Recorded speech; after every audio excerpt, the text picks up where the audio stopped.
지금 시장 분위기 다들 느끼시죠?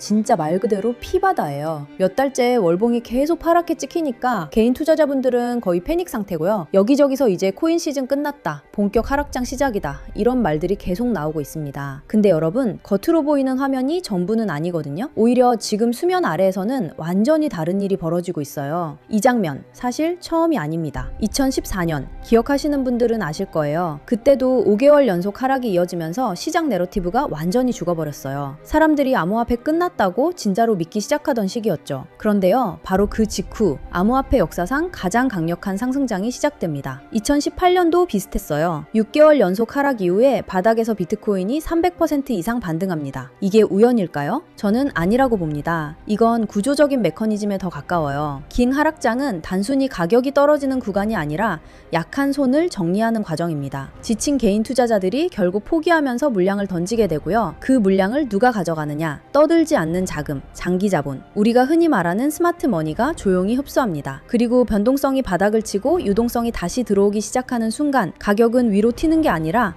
구조적으로 폭발하는 구간이 만들어집니다. 지금 온체인 데이터도 흥미로운 신호를 보여주고 있어요. 거래소 보유량이 계속 감소하고 있습니다. 코인들이 거래소에서 빠져나가서 콜드월렛으로 이동 중이에요. 이건 단타 세력의 행동이 아니죠. 장기 보관을 전제로 한 매집 패턴에 가깝습니다. 왜 이게 중요하냐면요, 거래소 물량이 줄어들면 나중에 매수세가 몰릴 때 공급 쇼크가 발생합니다. 살 사람은 많은데 팔 물량이 없으면 가격은 대칭적으로 오르는 게 아니라 비대칭적으로 튀어버립니다. 그리고 거기에 지금 거시 환경까지 맞물리고 있어요. 전 세계 중앙은행 긴축 사이클이 이제 정점에 가까워졌고 유동성 악화 국면이 멈추는 조짐이 보이기 시작했습니다. 시장 바닥은 사람들이 기분 좋아질 때 나오는 게 아닙니다. 유동성 축소가 멈출 때 형성됩니다. 그리고 마지막 퍼즐이 하나 남아 있습니다. 바로 규제예요. 그동안 미국 암호화폐 시장은 법적 모호성에 묶여 있었죠. 기관 입장에서는 증권인지 상품인지도 불분명한 자산에 큰 돈을 넣을 수 없습니다. 그래서 지금 이야기 나오는 클래리티가 중요한 겁니다. 이 법안은 디지털 자산의 성격을 명확히 구분하고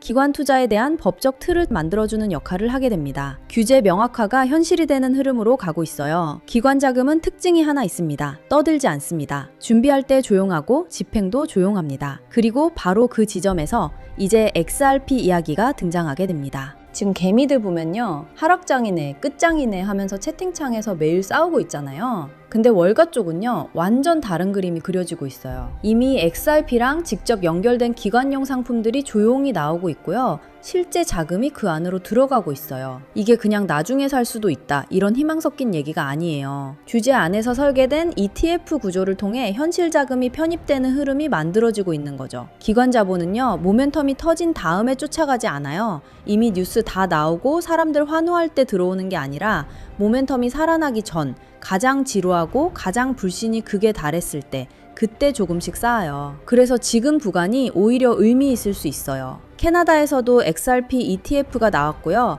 여러 운용사들이 관련 상품을 준비하면서 인프라를 깔고 있어요. 그리고 더 중요한 건 초대형 자산 운용사들까지 암호화폐 ETF 확장을 검토 중이라는 점이에요. 이런 금융사들은 감으로 안 움직여요. 법적 리스크, 유동성 구조, 수탁 체계, 이런 거 다 체크하고 나서 움직여요. 블랙록 비트코인 ETF 승인 때 생각해보세요.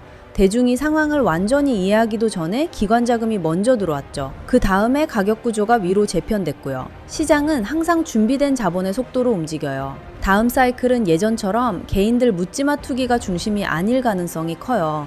연기금, 대학기금, 대형 운용사들, 이런 자금이 주도하는 구조적 흐름이 나올 수 있어요. 암호화폐가 지금 투기 자산에서 점점 제도권 자산군으로 들어가는 과정에 있는 거예요. 특히 XRP는 태생부터 국경 간 송금, 결제 효율성을 겨냥한 구조죠. 규제 불확실성이 법적으로 정리되고 기관이 합법적으로 포트폴리오에 담을 수 있는 환경이 완성되면 XRP는 그냥 코인이 아니라 디지털 금융 인프라 테마 자산으로 다시 평가받을 가능성도 있어요. 전 세계 기관 자금의 아주 작은 일부만 이쪽으로 와도 시장 구조는 크게 달라질 수 있어요. 이미 거래소 물량은 줄어든 상태잖아요. 그 상태에서 자금이 들어오면 가격은 천천히 오르는 게 아니라 비대칭적으로 튈 가능성이 커요. 물론 단기 변동성은 계속 나올 거예요. 시장은 직선으로 안 올라가잖아요.